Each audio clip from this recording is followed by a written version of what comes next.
கண்ணியத்திற்குரிய பெருமக்களே, இன்றைய ஹுத்துபாவினுடைய உரை குர்ஆனின் ஆளுமை என்ற தலைப்பின் கீழ் இன்ஷா அல்லாஹ் இடம்பெறும். எல்லாம் வல்ல அல்லாஹ் அவனுடைய அருள்மறையாம் திருக்குர்ஆன் ஷரீஃபில் குறிப்பிடும் பொழுது, அஃபலா யததப்பரூனல் குர்ஆன வலவ் கான மின் இன்தி கைரில்லாஹி லவஜது ஃபீஹி இக்திலாஃபன் கதீரா. அவர்கள் குர்ஆனை ஆய்வு செய்ய வேண்டாமா? அப்படி ஆய்வு செய்யும் பொழுது அது அல்லாஹ்வின் புறத்தில் அல்லாமல் வேறு யாரிடமிருந்தாவது இந்த குர்ஆன் வந்திருந்தால் அதிலே பல மாறுபட்ட கருத்துக்களை அவர்கள் பெற்றிருப்பார்கள், பல இக்திலாஃபுகளை அவர்கள் கண்டிருப்பார்கள். ஆனால் எந்தவிதமான மாறுபாடும் வேறுபாடும் இல்லாத, எல்லா காலத்திற்கும் இணைந்து போகக்கூடிய, எல்லாருக்கும் அங்கீகரிக்கும் தன்மையை உடைய அற்புதமான வேதமாக இந்த அருள்மறையாம் திருக்குர்ஆன் ஷரீஃப் திகழ்கிறது என்பதை இன்றைய உலகம் மெல்ல மெல்ல ஒத்துக்கொண்டு வருகிறது. குர்ஆனினுடைய ஆளுமை எத்தகையது என்பதை நாம் புரிந்து வைத்திருப்பதை விட பிற மதத்தவர்கள், குறிப்பாக யூதர்கள் மிக தெளிவாக புரிந்து வைத்திருக்கிறார்கள். குர்ஆனினுடைய வசனத்தின் மூலமாக,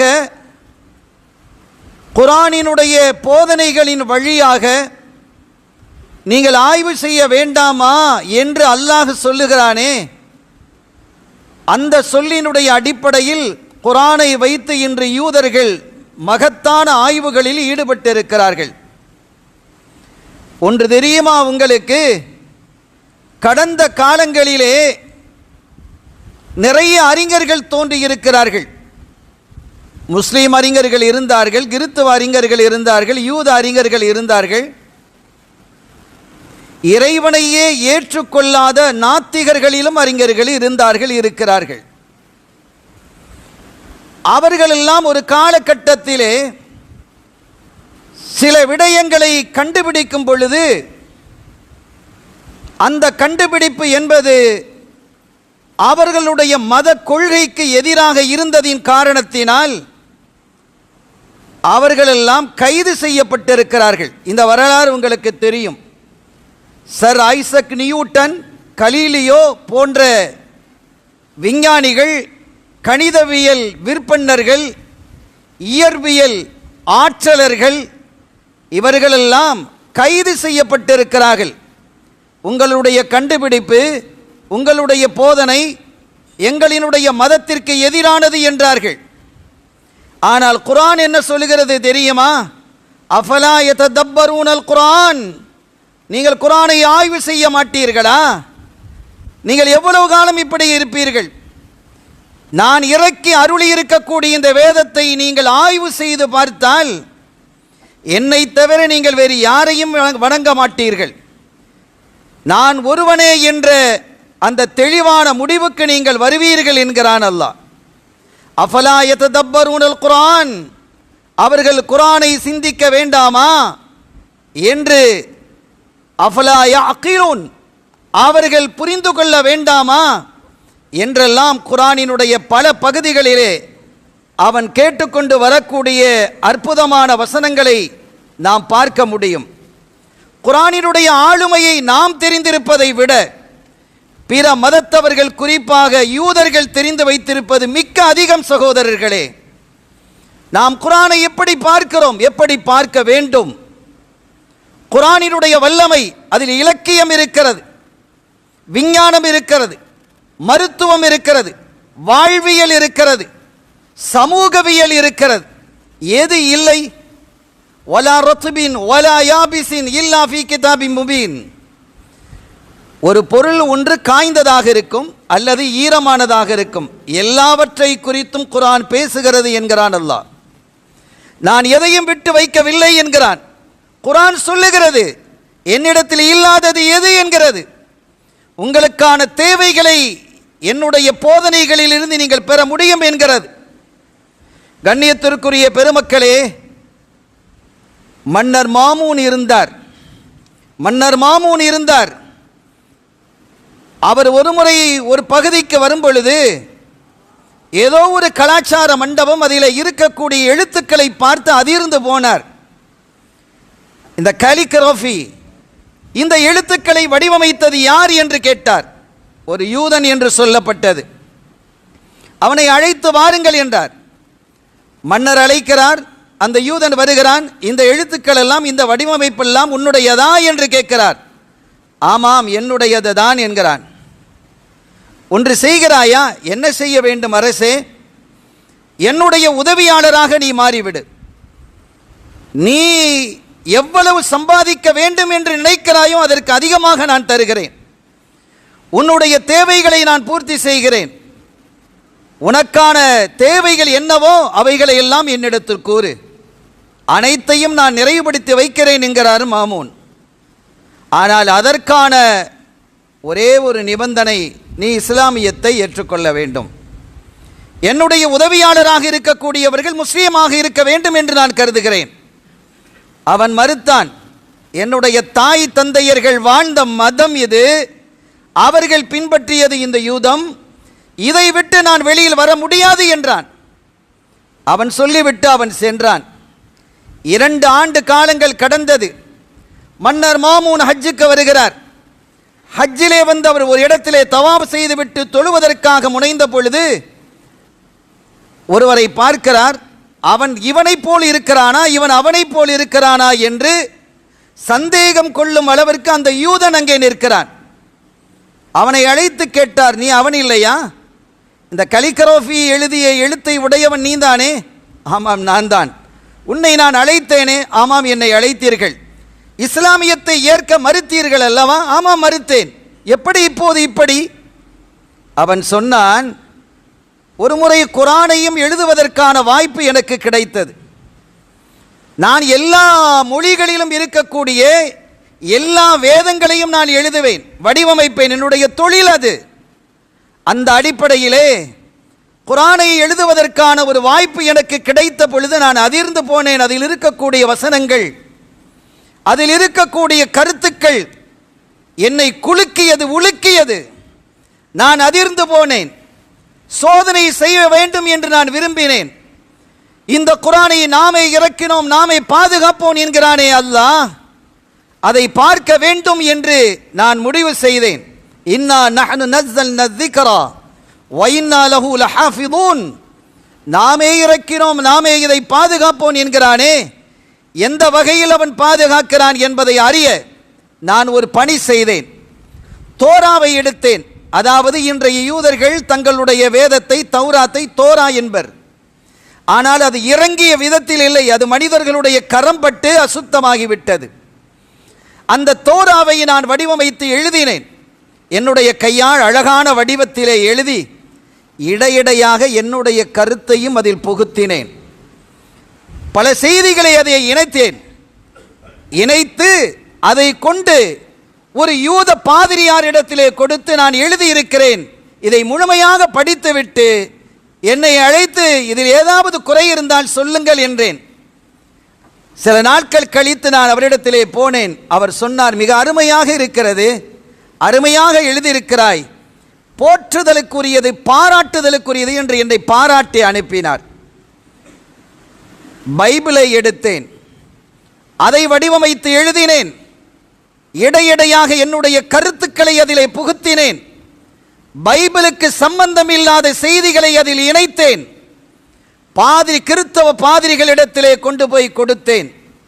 கொடுத்து அதை பார்க்க சொன்னேன். இதை பாருங்கள், நான் ஒரு எழுத்து வடிவமைக்கக்கூடிய வல்லுனன். இதிலே நான் எழுதியிருக்கக்கூடியதை நீங்கள் பார்க்க வேண்டும். பிழை இருந்தால் எனக்கு சொல்ல வேண்டும். நான் ஒரு யூதன் என்பதை அவருக்கு காட்டவில்லை. நீங்கள் அதை படித்து முழுமையாக பார்த்துவிட்டு எனக்கு சொல்லுங்கள் என்றேன். அவரும் சில காலங்கள் அளித்து என்னை அழைத்தார். சென்றேன். என்ன அழகாக, என்ன வடிவாக நீ எழுதியிருக்கிறாய், அவ்வளவு பசந்து என்றார். அப்படி வாழ்த்தினார், போற்றினார். நான் வந்துவிட்டேன். அந்த புகழ்களை எல்லாம் தலையிலே சுமந்து கொண்டு 3ஆவதாக குரானை எடுத்தேன். அதை அழகாக வடிவமைத்து எழுதினேன். ஒவ்வொரு எழுத்தாக, ஒவ்வொரு வார்த்தையாக பார்த்து பார்த்து வடிவமைத்து எழுதினேன். வழமை போன்று என்னுடைய கருத்துக்களையும் அதிலே புகுத்தினேன். இடையிடையாக அரபியிலேயே சில வாசகங்களை இணைத்தேன். அதை கொண்டு ஒரு இஸ்லாமிய அறிஞரிடத்திலே கொடுத்தேன். இதை நீங்கள் முழுமையாக பார்வையிட வேண்டும். இதில் இருக்கக்கூடியதை குறைபாடுகளை எனக்கு நீங்கள் சொல்ல வேண்டும் என்றேன். அவர் பெற்றுக்கொண்டு சரி என்றார். அன்று மறுநாளே என்னை அவர் அழைத்தார். அழைத்து சொன்னார், நீ யார், நீ யார் என்று கேட்டார். என்ன, நான் ஒரு முஸ்லீம் என்றேன். இல்லை, ஒரு முஸ்லீம் இதை செய்ய மாட்டான். நீ யார்? இது குர்ஆன் அல்ல, இந்த குர்ஆனினுடைய இடையிலே நான் கோடு போட்டு வைத்திருக்கிறேன் பார். இதெல்லாம் குர்ஆனினுடைய வசனங்கள் அல்ல, இறைவனுடைய வார்த்தைகள் அல்ல, அவன் அருளியது அல்ல. யார் நீ என்று என்னை அதட்டினார். நான் யார் என்பதை சொன்னேன். எனக்கு ஏற்பட்ட சந்தேகத்தை நான் விலக்கிக் கொள்வதற்காக இத்தகைய காரியங்களை 3 முறை செய்தேன். குர்ஆனை இறைவன் பாதுகாப்பதாக சொன்னதை நான் உணர்ந்து கொண்டேன். எனக்கு கலிமாவை சொல்லி தாருங்கள் என்றேன். இஸ்லாமியத்தில் இணைந்தேன் என்றார். அருமையான பெருமக்களே, நான் பிற வேதங்களை குறைவுபடுத்துவதற்காக சொல்லவில்லை. ஆனால் நிறைவான வேதம் என்பது குர்ஆன் மட்டும்தான். எல்லா காலத்திற்கும் இணைந்தது, அற்புதமானது. குர்ஆனினுடைய ஓதுதலை ஓதும் முறையில் ஓதினால் அது இதயங்களை தட்டி எழுப்பும். உங்களுக்கு தெரியும் தானே, எகிப்தினுடைய அதிபராக இருந்தவர் ஜமால் அப்துல் நாசர் 14 ஆண்டு காலங்கள் 1956 இருந்து 1970 வரை 14 ஆண்டு காலங்கள் ஆட்சி செய்த ஒரு ஜனாதிபதி. ஒரு முறை அவர் ரஷ்யாவிற்கு செல்கிறார். அப்படி செல்லும் பொழுது காரி அப்துல் பாசித்தை அழைக்கிறார். நீங்கள் என்னோடு வர வேண்டும், அங்கே ஒரு மாநாடு இருக்கிறது, அதிலே நீங்களும் கலந்து கொள்ள வேண்டும். நான் சொன்னேன், சார், அது உங்களுக்கான அரசியல் மாநாடு. தொழில் விஷயமாக நீங்கள் பேசுவீர்கள், பொருளாதார விஷயமாக நீங்கள் கதைப்பீர்கள். எனக்கு என்ன பங்கு இருக்கிறது? நான் அங்கு வந்து என்ன செய்வது? நான் ஒரு காரி, குர்ஆனை அழகாக ஓதுபவன். இல்லை, நீங்கள் வர வேண்டும் என்றார். நானும் போனேன். அங்கே மாநாடு நடந்தது. மாநாட்டிலே ரஷ்யாவினுடைய அதிபர் தலைமை தாங்குகிறார்.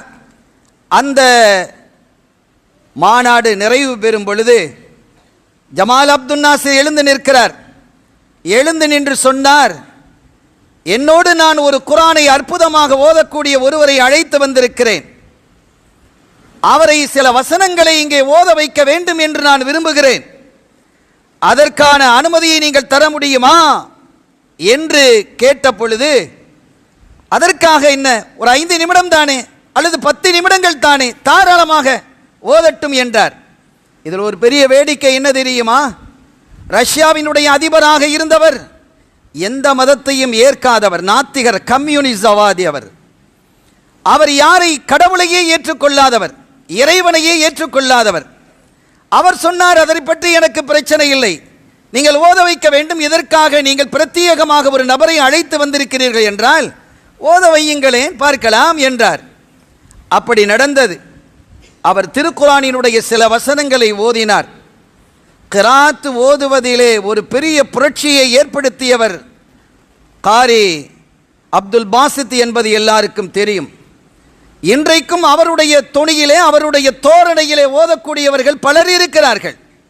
ஒரு பெரிய புரட்சியை ஏற்படுத்தியவர் என்பது நமக்கு புரியும். அவர் ஓத ஆரம்பித்த பொழுது அங்கு இருக்கக்கூடியவர்களுடைய கண்களிலிருந்து கண்ணீர் வடிய ஆரம்பித்தது. அதிர்ந்து போனார்கள். நிருபர்கள் எல்லாம் ஆச்சரியப்பட்டு போனார்கள். நிகழ்வு முடிந்தது. ரிப்போர்ட்டர்ஸ் ரஷ்ய அதிபரை சந்திக்கிறார். அப்படி சந்தித்த போது அவர் கேட்கிறார்கள், எப்படி ஒரு குர்ஆனை ஓதுகிறார், அவர் ஓதுவதற்கு நீங்கள் அனுமதி அளித்திருக்கிறீர்கள், ஆனால் நீங்களோ எந்த மதத்தையும் ஏற்றுக்கொள்ளாதவர், கடவுளை ஏற்றுக்கொள்ளாத ஒரு நாத்திகர், அந்த வசனங்களை கேட்கும் போது உங்களுடைய கண்களிலிருந்து கண்ணீர் வடிவதற்கான காரணம் என்ன என்று கேட்ட பொழுது அவர் சொன்னார், அவர் என்ன ஓதுகிறார் என்பது எனக்கு புரியவில்லை, அது அரபு மொழியில் இருக்கிறது, ஆனால் அது என்னுடைய இதயத்தை தாக்கியது. என்னுடைய இதயத்தை தாக்கியது என்பது உண்மை, என்னால் புரிந்து கொள்ள முடியவில்லை. அங்கு பங்கு பெற்ற பன்னாட்டு அதிபர்களும் ஜனாதிபதிகளும் பிரதமர்களும் கண்ணீர் வடித்த நிகழ்வு வரலாற்றில் பதிவாகி இருக்கிறது. அல்லாஹ் சொல்லுவான், திருமறை பேசுகிறது, இந்த திருக்குர்ஆன் ஓதுவதை கேட்டால் அவர்கள் உணர்ந்து கொள்வார்களேயானால் அவர்களுடைய கண்கள் கண்ணீரை வடிக்கும் என்கிறான். அத்தகைய அற்புதமான வேதம் அல்லவா இது. இன்னொன்றை நான் குறிப்பிடுவேன். அருமையான பெருமக்களே, 90ஸில் 1990களில் ஒரு பெரிய புரட்சியை பாப் இசை மூலமாக ஏற்படுத்தியவர் ஒருவர், கேட் ஸ்டீவன்ஸ். உங்களுக்கு தெரியும், அவருடைய பாடல்கள் ஒரு பகுதியிலே ஒலிக்கிறது என்றால், கடைத்தெருவிலே ஒலிக்கிறது என்றால், அதை கேட்டவர்கள் சிறுவர்களாக இருந்தாலும் சிறுமியர்களாக இருந்தாலும் ஆணாக இருந்தாலும் பெண்ணாக இருந்தாலும் ஏன் கிழவனாக இருந்தாலும் கூட சற்று நேரம் அந்த பாடலுக்கு தெருவிலே நின்று ஆடிச் செல்வான். கேட் ஸ்டீவன்ஸ் ஒரு பாப் இசையிலே புரட்சியை ஏற்படுத்தியவன். ஒரு கட்டத்திலே அவனுடைய இசை கச்சேரிக்காக ஒரு வருஷத்துக்கு முன்பாக அப்பாயின்மெண்ட் கேட்க வேண்டிய நிலை ஏற்பட்டது. கோடி கோடியாக சம்பாதித்தான். அவனுடைய வரலாற்றை நான் படித்து பார்த்தேன். அந்த வரலாற்றிலே நான் மகத்தான ஒரு செல்வந்தனாக மாற வேண்டும் என்று விரும்பினேன். என்னுடைய தாய் மாமா ஒருவர் இருந்தார், அவர் மிகப்பெரிய மல்டி மில்லியன். அவரை தாண்டிய செல்வந்தனாக மாற வேண்டும் என்று நினைத்தேன், மாறினேன். காலமெல்லாம் பாடினேன், ஆடினேன், அதற்காக உழைத்தேன். மக்கள் என்னை கண்டால் குதூகலம் அடைந்தார்கள். அது எனக்கு குதூகலமாக இருந்தது. ஒரு சமயம் என்னுடைய உடல்நிலை பாதிக்கப்பட்டு மருத்துவமனையிலே நான் அனுமதிக்கப்பட்டு இருந்தேன்.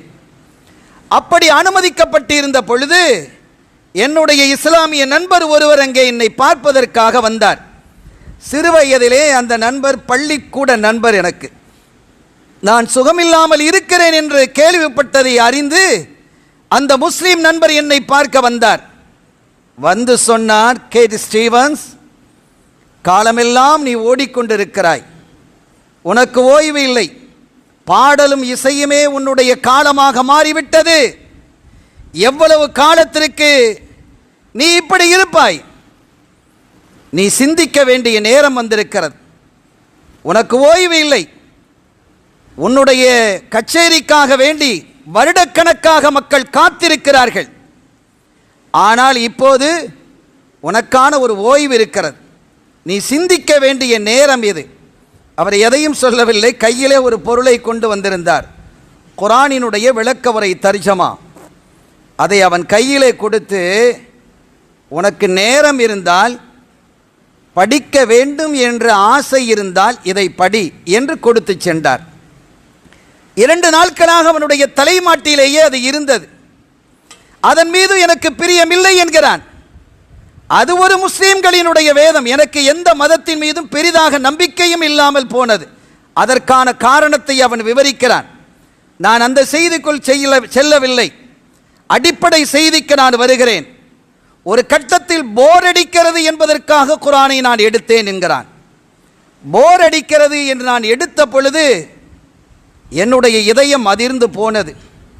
என்னுடைய உடலிலே நடுக்கம் ஏற்பட்டது. அதனுடைய வார்த்தைகள், குர்ஆனினுடைய வார்த்தைகளில் இருந்த வசீகரம் என்னை கட்டி போட்டது. நான் நடுங்க ஆரம்பித்தேன். என்ன நடக்கிறது என்று எனக்கு புரியாமல் போனது. எனக்கு மருத்துவமனையிலே டிஸ்சார்ஜ், என்னை விடுவித்த பொழுது, நான் ஆரோக்கிய நிலைக்கு திரும்பிய பொழுது, அந்த லண்டனிலே இருக்கக்கூடிய ஒரு பெரும் அறிஞரை, இஸ்லாமிய அறிஞரை சந்தித்து சில விளக்கங்களை கேட்டு நான் சத்திய மார்க்கத்தில் இணைந்தேன் என்கிறான். யூசுப் இஸ்லாமாக மாறினான். உங்களுக்கு தெரியும் இல்லையா? இந்த குர்ஆன் நம்முடைய வாழ்க்கையிலே மாற்றத்தை தராதா? நாம் எப்படி இருக்கிறோம்? இந்த குர்ஆனினுடைய வாழ்க்கையை நாம் வாழுகிறோமா? நம் உயிரிலும் மேலான கண்மணி முஹம்மதுர் ரசூலுல்லாஹி ஸல்லல்லாஹு அலைஹி வஸல்லம் அவர்கள் அருளாக வழங்கிய இந்த அற்புத வேதத்தினுடைய வாக்கிலும் வழியிலும் நம்முடைய பாதை இருக்கிறதா? நம்முடைய சம்பாத்தியங்கள் அப்படி இருக்கிறதா? நம்முடைய பேச்சுக்களும் நடைமுறைகளையும் அப்படி இருக்கிறதா என்று சிந்திக்க வேண்டாமா? அப்படி இருந்தால் இந்த உலகத்தை ஆளும் சமூகமாக நாம் மாறியிருப்போம். அப்படித்தானே மாறியது. இந்த குர்ஆனினுடைய வசனத்தை கேட்ட, சூரத்து தாஹாவை கேட்ட கல் நெஞ்சமாக இருந்த சையதுனா உமர் ரலியல்லாஹு தஆலா அவர்களுடைய கண்களிலிருந்து கண்ணீர் வடியவில்லையா? கண்மணி நாயகத்தை கொன்றே தீருவேன் என்று வாளை உருவிய வந்த உமர் ரலியல்லாஹு தஆலா அவர்கள் திருப்பி அனுப்பப்பட்டு தன்னுடைய சகோதரியினுடைய இல்லத்திற்கு சென்று அங்கே குர்ஆனை ஓதுவதை கேட்டு, சூரத்து தாஹா ஓதுவதை கேட்டு அதிர்ந்து போன சையதுனா உமர் இப்னு கத்தாப் ரலியல்லாஹு தஆலா அன்ஹு அவர்கள் கண்களிலிருந்து கண்ணீர் வடிந்தது. அரபகத்திலே ஸல்லல்லாஹு அலைஹி வஸல்லம் அவர்கள் இந்த மார்க்கத்தை தெளிவாக எடுத்து சொல்லிய பொழுது எத்துணை எதிர்ப்புகள் கிளம்பியது, எத்துணை கஷ்டங்கள் ஏற்பட்டது, தோழர்களுக்கான பல சங்கடங்கள் நிகழ்ந்தது. எனவே ஸல்லல்லாஹு அலைஹி வஸல்லம் அவர்கள் தன்னுடைய தோழர்களை பார்த்து, நீங்கள் எல்லாம் அபிஷீனியாவிற்கு செல்லுங்கள். அபிஷீனியா இன்றைய எத்தியோப்பியா. அங்கே நஜ்ஜாஷி என்று ஒரு மனிதர் இருக்கிறார். அவர் நல்ல மனிதர், அன்பானவர், அருளானவர். அவரிடத்திலே உங்களுக்கு பாதுகாப்பு இருக்கும் என்று சொல்லி அனுப்பி வைத்தார்கள். ஆனால் அங்கேயும் இந்த குறைஷிகள் சென்று அவர்களை வாழ விடக்கூடாது, ஒரு கட்டத்தில் வாழ்ந்தால் இந்த மண்ணை ஆளுவார்களோ என்ற அச்சம் வந்து அம்ர் இப்னு ஆஸ் ரலியல்லாஹு தஆலா, அப்ப இஸ்லாத்தை ஏத்துக்கிட இல்ல, அவங்க மிகப்பெரிய அறிஞர், அவருக்கும் நஜ்ஜாஷி மன்னருக்கும் மிகுந்த நட்பு இருக்கிறது. அந்த நட்பினுடைய அடிப்படையிலே அங்கே சென்று இந்த முஸ்லிம்களை எங்களுடைய கைகளிலே தாருங்கள், இவர்களை நாங்கள் எங்களுடைய நாட்டுக்கு கொண்டு செல்ல இருக்கிறோம் என்று ஒரு நீண்ட நிகழ்வு நடக்கிறது. ஒரு கட்டத்தில் மன்னரினுடைய மனதை மாற்றும் விதத்திலே ஒன்றை சொன்னார்கள். மன்னரே, இங்கே குழுமி இருக்கக்கூடிய அறிஞர்களே, கிறித்துவ அறிஞர்களே, வேதம் கற்ற விற்பன்னர்களே, நீங்கள் வணங்கி வரக்கூடிய ஈசா அலைஹிஸ்ஸலாம் அவர்களை இவர்கள் கடவுளாக ஏற்றுக்கொள்வது இல்லை, மனிதர் என்கிறார்கள், இறை தூதர் மட்டுமே என்கிறார்கள், கர்த்தராக ஏற்றுக்கொள்ளவில்லை என்ற ஒரு குற்றச்சாட்டை வைத்த பொழுது அங்கு இருந்தவர்களுக்கெல்லாம் சற்று கோபம் வந்தது. முஸ்லிம்களை மீண்டும் அழைக்கப்பட்டார்கள். மரியம் அலைஹிஸ்ஸலாம் அவர்களை பற்றி உங்களுடைய கருத்து என்ன என்று மன்னர் கேட்கிறார் முஸ்லிம்களிடத்தில். ஈசாவை குறித்து அலைஹிஸ்ஸலாம் உங்களுடைய கருத்து என்ன என்று கேட்கிறார். சையதுனா ஜாஃபர் இப்னு அபி தாலிப் அலி ரலியல்லாஹு தஆலா அன்ஹு அவர்களுடைய சகோதரர் சையதுனா ஜாஃபர் ரலியல்லாஹு தஆலா அன்ஹு அவர்கள் தான் தலைமை தாங்கி போயிருக்கிறாங்க. சூரத் மரியமை ஓத ஆரம்பித்தார். ஓத ஆரம்பித்த பொழுது மன்னர் குலுங்கி குலுங்கி அழ ஆரம்பித்தார். அங்கே இருக்கக்கூடிய பத்தாரிக்குகள், அறிஞர்கள் எல்லாம், மத அறிஞர்கள், போதகர்கள் எல்லாம் தாடி நனையும் வரை அழுது துடித்தார்கள். அம்ர் இப்னு ஆஸ் அதிர்ந்து போனார்கள், என்ன நடக்கிறது என்று. மன்னர் சொன்னார், எங்களினுடைய இன்ஜீல் வேதம் எங்கிருந்து பிறந்ததோ அங்கிருந்து தான் எதுவும் பிறந்திருக்கிறது. எனவே இந்த மக்கள் என்னுடைய மண்ணிலே பாதுகாப்பாக இருப்பார்கள் என்று, ஒருபோதும் இவர்களை நான் உங்களிடத்தில் அனுமதிக்க மாட்டேன், ஒப்படைக்க மாட்டேன் என்று மன்னர் நஜ்ஜாஷி சொன்ன வரலாறு நமக்கு தெரியும் இல்லையா? குர்ஆன் எவ்வளவு பெரிய மாற்றங்களை கொண்டு வந்திருக்கிறது. இஸ்லாம் கொஞ்சம் கொஞ்சமாக வளர ஆரம்பித்த பொழுது பொறுக்க முடியாமல் போன குறைஷிகள் ஒரு கூட்டத்தை கூட்டுறாங்க. என்ன பண்ணலாம்?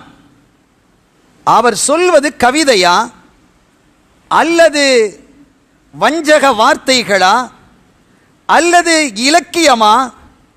அவர் யாரிடத்திலும் சென்று படித்தது இல்லையே. எனவே நாம் செய்ய வேண்டியது ஒரே ஒரு வழிதான்.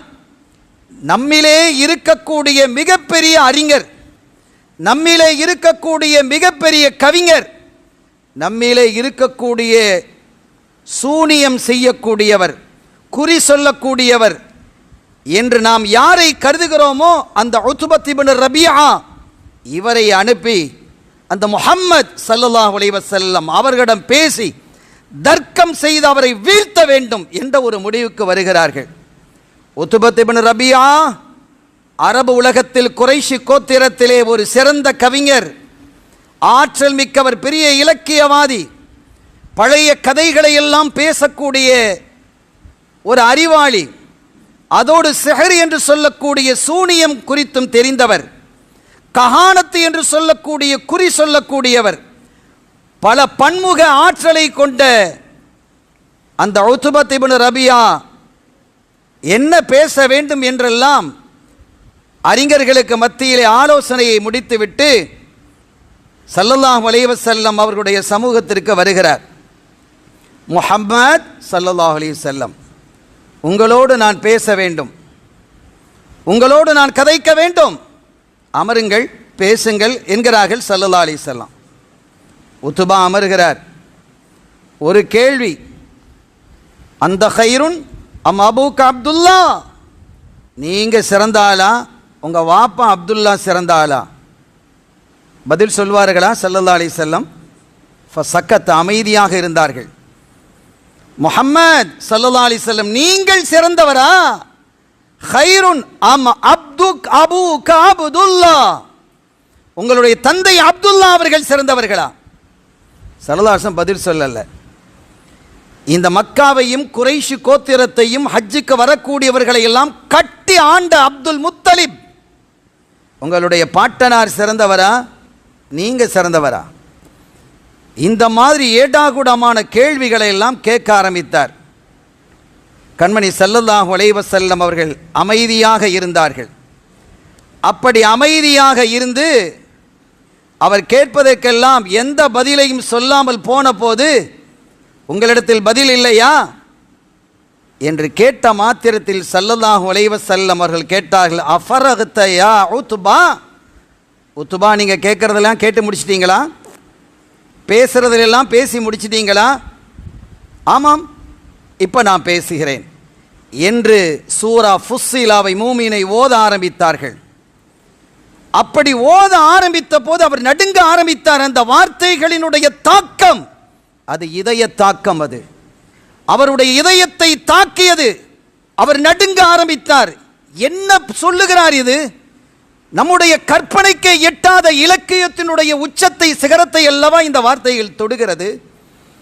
இதில் இருக்கக்கூடிய நுட்பத்தை புரிந்து கொள்ள முடியவில்லையே என்றெல்லாம் அவர் திகைத்து போனார். அப்படி திகைத்து போன அவர் நேராக எழுந்து வந்தார். குறைஷிகளிடத்திலே சொன்னார், நான் அவரிடத்திலே போனேன், பேசினேன், அவர் பதில் சொல்லவில்லை. பேசி முடித்து விட்டீர்களா என்று கேட்டார். ஆமாம் என்றேன். அவர் சில வசனங்களை திருக்குரானினுடைய வசனம் என்று ஓத ஆரம்பித்தார். இலக்கியத்தினுடைய சிகரத்தை தொட்ட எனக்கே அதனுடைய வார்த்தைகளை சரியாக புரிந்து கொள்ள முடியவில்லை. நான் அதிர்ந்து போனேன்.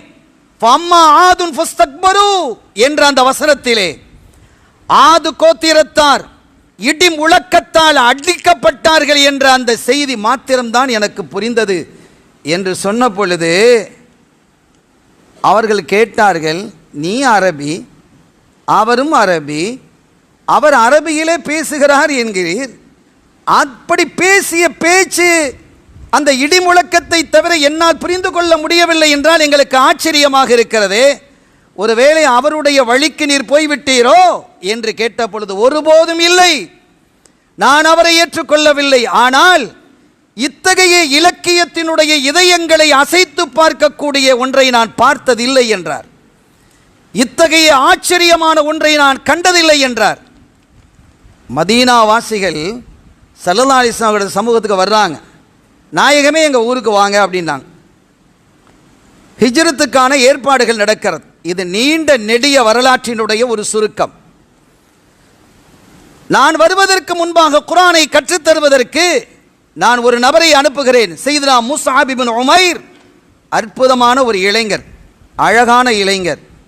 ஒரு தோற்றத்திலே சைடில் பார்ப்பதற்கு ரசூலுல்லாஹ் மாதிரி இருக்கும் ஸல்லல்லாஹு அலைஹி வஸல்லம். அந்த முஸ்அப் இப்னு உமைர் ரலியல்லாஹு தஆலா அன்ஹு அவர்கள் மதீனா ஷரீஃபுக்கு வர்றாங்க. வந்து சையதுனா அஸ்அத் இப்னு ஸுராரா ரலியல்லாஹு தஆலா அன்ஹு அவர்களுடைய இல்லத்திலே தங்குகிறார்கள். இருவருமாக ஒவ்வொரு கோத்திரமாக சென்று அந்த தீனை எடுத்து சொல்லுகிறார்கள். ஒரு தோட்டம், அந்த தோட்டத்திலே, அது அஸாத் இப்னு ஸுராரா ரலியல்லாஹு தஆலா அவர்களுக்குரிய தோட்டம். அது அங்கே இருவரும் அமர்ந்திருக்கிறார்கள். இஸ்லாமை ஏற்றுக்கொண்ட சிலரும் அமர்ந்திருக்கிறார்கள். செய்தி சஅத் இப்னு முஆத் ரலியல்லாஹு தஆலா பனி அப்துல் அஷ்ஹல் என்ற கோத்திரத்தினுடைய தானை தலைவர். சஅத் இப்னு முஆத் ரொம்ப பெரிய ஆளு, ரொம்ப பெரிய அறிவாளி, சிந்தனைவாதி, ஆனால் முஷ்ரிக்காக இருந்தார்கள். அவர்களுக்கு இப்படி ஒரு செய்தி கிடைக்கிறது. தன்னுடைய அசிஸ்டண்டை அழைக்கிறார்கள், உசைத் இப்னு ஹுதைரை அழைக்கிறார். அழைத்து, உசைத், யார் இந்த முஸாப்? இந்த அஸாத் இப்னு ஸுராரா நம்ம ஊரை சார்ந்தவர், ஊரிலே குழப்பத்தை உண்டு பண்ணுகிறாரா, பிரச்சனையை ஏற்படுத்துகிறாரா? அது என்ன புதிய மார்க்கம் இஸ்லாம்? கூண்டோடு அழிக்க வேண்டும், வேரோடு பிடுங்க வேண்டும். நீ போகிறாயா? நான் போகிறேன், உண்டு இல்லை என்று பார்த்து விட்டு வருகிறேன். அந்த அப்துல் அஷ்ஹல் என்ற கோத்திரத்தார் அத்துணை பேரும் அந்த இடத்திலே குழுமி இருக்கிறார்கள். செய்தனா உசைத் இப்னு ஹுதைர் ரலியல்லாஹு தஆலா அவர்கள் வாளை உருவியவர்களாக வேகமாக வர்றாங்க. வர்றதை பார்த்தாங்க அஸாத் இப்னு ஸுராரா. முஸாபை பார்த்து சொன்னாங்க, முஸாப், இவர் எங்கள் இந்த ஊரில் ஒரு துணைத் தலைவர் மாதிரி, ரொம்ப பெரியவர், பெரிய வசதியானவர், திறமையானவர். அவர் வர்ற வேகம் உங்களை எதிர்த்து, நம்ம எதிர்த்து தான் வர்றார், நீங்கள் கவனமாக இருந்துக்கங்க, வரட்டும். யாரப்பா நீங்கள்? வந்த உசைத் இப்னு ஹுதைர் கேட்டாங்க, யார் நீங்கள்? எங்கள் மண்ணிலே பிரச்சனை செய்கிறீர்களா? குடும்பத்தை பிரிக்கிறீர்களா? உறவுகளை துண்டாடுகிறீர்களா? இந்த இடத்தை விட்டு வெளியே போ, எங்கிருந்து வந்தாயோ அங்கே போ, இந்த மண்ணிலே இருப்பதற்கு உனக்கு உரிமை இல்லை, சென்று விடு என்று காரசாரமாக பேசுகிறார். அமைதியாக கேட்டுக்கொண்டிருந்த முஸாப் இப்னு உமைர் ரலியல்லாஹு தஆலா அன்ஹு அவர்கள் சொன்னார்கள், தஜ்லிஸ் வ தஸ்மா, நீங்கள் கொஞ்சம் உட்கார்றீங்களா? கொஞ்சம் அமர்கிறீர்களா? உட்கார்ந்து நான் என்ன சொல்கிறேன் என்பதை கேட்கிறீர்களா? அப்படி கேட்டுவிட்டு நான் சொல்வதில் பிழை இருக்கிறது என்று சொன்னால், அல்லது நான் சொல்வது சரியானது தான் என்று நீங்கள் உணர்ந்தால் உங்களுடைய விருப்பம். பிழை என்று இருக்கமையானால் இந்த ஊரை நானே காலி செய்து விடுகிறேன், ஊரை விட்டு நான் சென்று விடுகிறேன். சரிதான், நசஃப்தா அன்சஃப்தா, சரியாக சொன்னாய், நான் உட்காருகிறேன். என்ன ஓது? திருக்குரான் இருந்து சில வசனங்களை ஓதிய போது அஸாத் இப்னு ஸுராரா ரலியல்லாஹு தஆலா அவர்கள் சொல்கிறார்கள், உசைதினுடைய முகத்தை நான் பார்த்தேன், அதில் மகத்தான மாற்றம் தென்பட்டது, நான் புரிந்து கொண்டேன், அவர் கண்களிலே கண்ணீர் வடிந்தது. ஓதி முடித்த பொழுது, இந்த தீனில் நுழைவதற்கான வழி என்ன என்று கேட்டார் உசைத் இப்னு ஹுதைர். உசைத் இப்னு ஹுதைர் கேட்குறாங்க, இந்த தீனில் நுழையிறதுக்கு என்ன வழின்னு கேட்டாங்க. ஷஹாதத்து கலிமாவை சொல்லி கொடுத்தாங்க, போய் குடிச்சிட்டு வாங்க, ஒரு 2 ரக்காத்தை தொழுவுங்க என்று சொல்லி அனுப்பி வைக்கிறார்கள். அங்கே மக்கள் எதிர்பார்த்து கொண்டிருக்கிறார்கள். இந்த முஸாப் இப்னு உமைர் ரலியல்லாஹு தஆலா அன்ஹு விரட்டப்பட்டிருப்பார்கள் என்று எல்லாரும் அங்கே எதிர்பார்த்து கொண்டிருக்கும் பொழுது உசைத் இப்னு ஹுதைர் திரும்பி வர்றாங்க. அந்த நடையிலே, அந்த வருகையிலே செல்லும்போது இருந்த வேகம் இல்லை. புரிந்து கொண்ட சஅத் இப்னு முஆத் கேட்கிறாங்க, கைரல் வஜ் அல்லதி தஹபா, இங்கிருந்து போகும்போது என்ன முகத்தோடு போனாரோ அந்த முகம் அல்ல இது, என்னமோ நடந்திருக்கிறது. வந்தபோது கேட்டார், என்ன ஆச்சு? என்ன ஆச்சு என்றால், நான் எதற்காக உன்னை அனுப்பினேன்? அவங்கள விரட்டுறதுக்கு. விரட்டுனியா? போயிட்டாங்களா? இல்லை, போகல, அவங்க என்னென்னமோ சொல்கிறாங்க. என்ன சொன்னாலும் என்ன, நீ விரட்டி இருக்க வேண்டாமா? நீ விரட்டி இருக்க வேண்டாமா? எப்படி நீங்க வரலாம்? சரி, இதற்கு மேல் நான் போனால் தான் சரி வரும் என்று சஅத் இப்னு முஆத், உங்களை எல்லாம் நம்பி பிரயோஜனம் இல்லை என்று ஈட்டியை எடுத்துக்கொண்டு வேகமாக வந்து முஸாப் இப்னு உமைர் ரலியல்லாஹு தஆலா அவர்களுக்கு முன்பாக அந்த பூமியிலே ஓங்கி குத்துகிறார். யார் நீ? எங்கே வந்தாய்? எங்கள் ஊரிலே பிரச்சனை செய்கிறாயா? எழு, போ என்கிறார். அதே பதில், தஜ்லிஸ் வ தஸ்மா, நான் சொல்வதை கேளுங்க, உட்காருங்க, நான் சொல்கிறது பிழை இருந்தால் உடனே போனுங்க, நான் அந்த ஊரை விட்டு போயிடுறேன். ஓகே, அன்சஃப்தா, உட்கார்ந்தார். என்ன சொல்கிற சொல்லு? குர்ஆனைத்தான் ஓதி காட்டினார். அப்படியே இதயங்களை எல்லாம் அவர் ஆட்கொண்டது.